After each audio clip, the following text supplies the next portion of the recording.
کسی دن ایسا بھی ہوگا بھولی ہوئی دعائیں بھی پوری ہو جائیں گی، بس تم اس پر یقین رکھو۔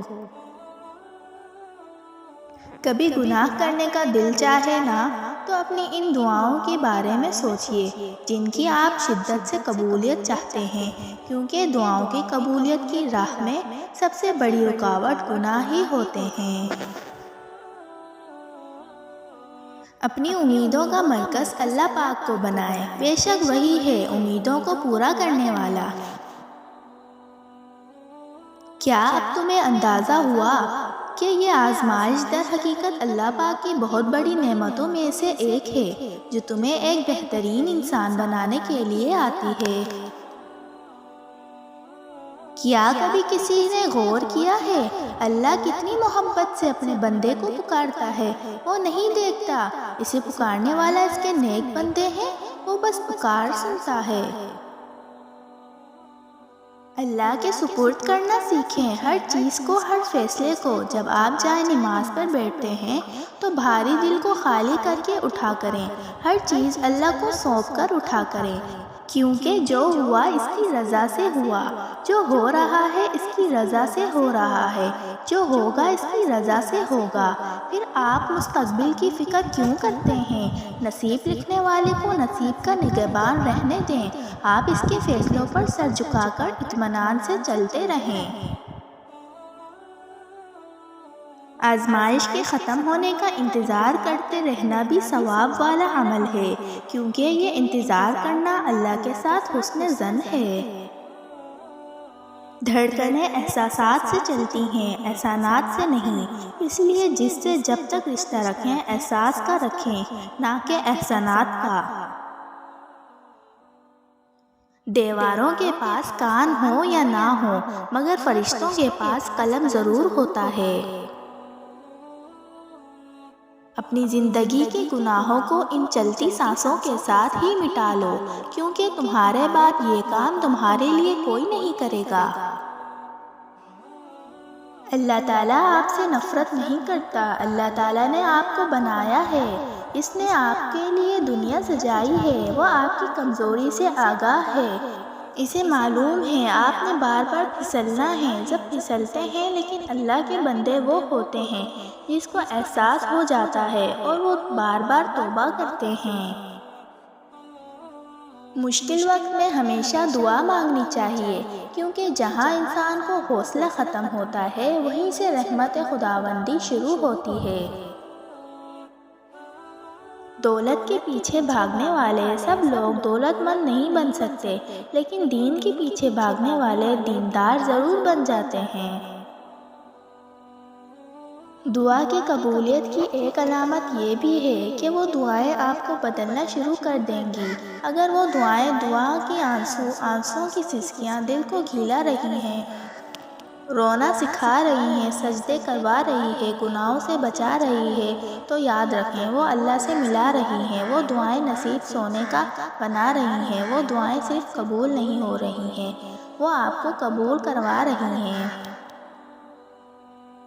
جن مسائل کا حل تمہارے نظر میں ناممکن ہوتا ہے، اس ذات کے لیے ان کا حل بس ایک کن کی بات ہے۔ سب سے خوبصورت رشتہ اور تعلق رب العالمین کے ساتھ ہے، جس کے رابطے کے لیے کوئی وقت مقرر نہیں، بلکہ جو خود وقت کا مالک ہے، جس پر بھروسہ کبھی ہار نہیں دیتا، جس پر توکل کبھی غم میں مبتلا نہیں ہونے دیتا، جس سے امید کبھی مایوس نہیں ہونے دیتا، جس پر یقین کبھی خالی ہاتھ نہیں لوٹاتا، جس پر ایمان کبھی بہکنے نہیں دیتا، جس کی طرف توجہ کبھی بھٹکنے نہیں دیتی، جو تھکتا نہیں اپنے بندے کو سننے سے، جو منتظر ہوتا ہے کہ مجھے پکارو میں سنتا ہوں تمہاری سب پکاریں۔ قرآن پاک کو اپنی زندگی بنا لے، قرآن پاک آپ کی زندگی بنا دے گا۔ جب تمہاری آنکھیں خشک ہو جائیں اور خشیت الہی کے بنا پہ ان میں آنسو نہ آئیں تو سمجھ لو کہ اس کا سبب دل کی سختی ہے۔ جب حسن تھا ان کا جلوہ نما، انوار کا عالم کیا ہوگا، ہر کوئی فدا ہے بن دیکھے، دیدار کا عالم کیا ہوگا۔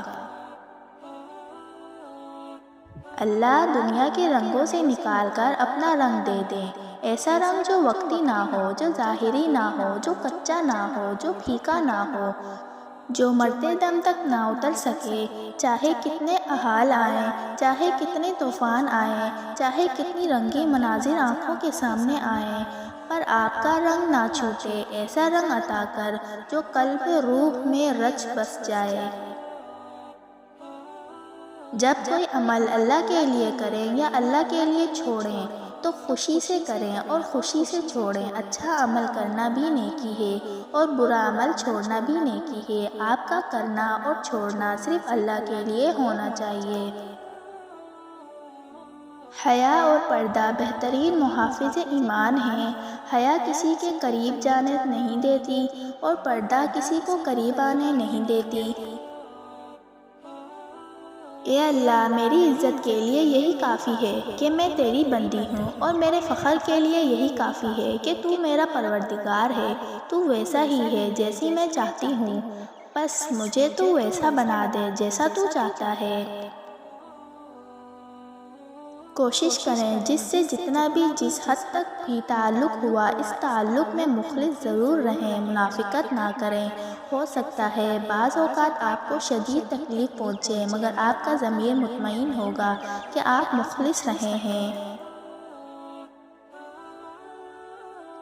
زیادہ سوچنا انسان کو ختم کر دیتا ہے۔ بس دعا کرو اور سب کچھ اپنے رب العالمین پر چھوڑ دو، جو اتنی بڑی کائنات کو رنگوں سے بھر سکتا ہے۔ تو کیا اسے تم نظر نہیں آتے؟ کیا اسے تمہاری بے بسی نظر نہیں آتی؟ اپنے زخموں کو اللہ پر چھوڑ کر بھول جاؤ، کیونکہ اللہ کے پاس امانتیں ضائع نہیں ہوتی۔ اللہ کی بات اچھی لگنا، اللہ کے ذکر سے سکون ملنا، اللہ کی پسند میں ڈھلنے کا شوق رکھنا، اللہ سے باتیں کرنا دل کی پاکیزگی ہے، اور پاکیزہ دلوں میں اللہ بستا ہے۔ کبھی کبھی ہم اتنے دل شکستہ ہوتے ہیں کہ ہنسنا تو دور، بولنے کا بھی دل نہیں چاہتا۔ جب ہم ایسی اداسی اللہ سے بانٹتے ہیں تو وہ ہمیں ہنسنے کی بھی ہمت دیتا ہے، بولنے کی بھی۔ اللہ سے کہہ کر سارے غم ساری فکریں ہلکی ہو جاتی ہیں۔ اللہ سے کہنا سیکھیں، وہ طاقت دیتا ہے، ہمت دیتا ہے، پھر سے کھڑا کرتا ہے۔ وہ سب سے بڑا مہربان ہے، غم صرف اسی سے بانٹا کریں۔ زندگی سے صحت نفی ہو جائے تو سکون خود بخود نکل جاتا ہے۔ اپنی صحت کا خیال رکھیں اور ہمیشہ اپنے اور اپنے پیاروں کے لیے اللہ تعالیٰ سے صحت و سلامت کی دعا مانگتے رہا کریں۔